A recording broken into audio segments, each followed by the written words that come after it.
Good morning, কে কেমন আছো? আশা করি সবাই ভালো আছো, আমিও ভালো আছি। আর আজকের সকাল সকাল তোমাদেরকে দারুণ দিকে দেখাচ্ছি। দারুণ, দেখো কি সুন্দর নীল নীল আকাশ আমার কিচেনের পাশ জানলা থেকে আমি দেখতে পাচ্ছি। আর এদিকে ফুলগুলো ফুটে আছে, হাওয়ায় দুলছে, কি দারুণ লাগছে। আর এই সময়টা এত সুন্দর একটা দিন, এত সুন্দর একটা সময়, এত সুন্দর একটা ওয়েদার, সব কিছুর জন্য আজকে নিয়ে চলে এসেছি একটা ছোট্ট রেসিপি। সেটা হলো লোটের কারি।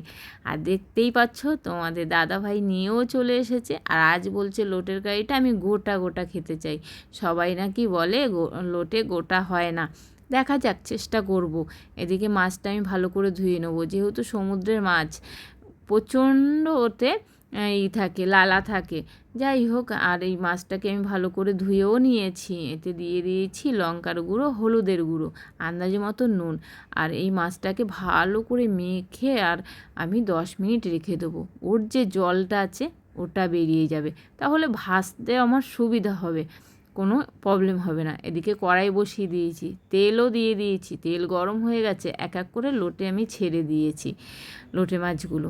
আর ভাজাও হয়ে গেছে এক এক করে। আর শুনেছি লোটে মাছের বলে অনেক গুণ, যেহেতু চোখের জন্য সব থেকে বেশি উপকারী। আর এদিকে কড়াই বসিয়ে দিয়েছি, কড়াইতে তেলও দিয়ে দিয়েছি। আর একটু জিরে দিয়ে দিলাম। প্রথমে দিলাম জিরে, তারপরে এখানে দিয়ে দিলাম পেঁয়াজ বাটা, রসুন বাটা, আদা বাটা।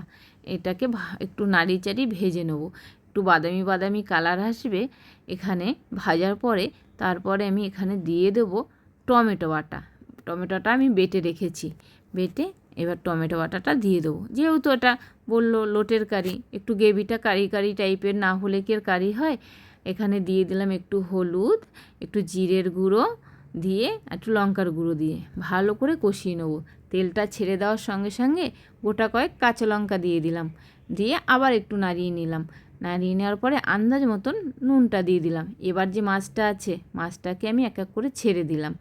দেওয়ার পরে একটু নাড়িয়ে একটু করে তারপরে কিছুটা আমি ওখানে জল অ্যাড করব, সামান্য পরিমাণে জল দেবো। জল দেওয়ার পরে আমি এখানে কুচিয়ে রেখেছি ধনে পাতা। আর লোটে মাছে ধনে পাতা না দিলে লোটে মাছের টেস্ট আসে না।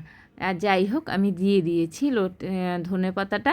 আর ধনিয়া পাতাটা দেওয়ার পরে আমি 5 মিনিটের জন্য একটু ঢেকে রাখবো। আর ঢেকে রাখার পরে দেখো তুলেও নিয়েছি। লোটে মাছের কারি আমার রেডি। টাটা।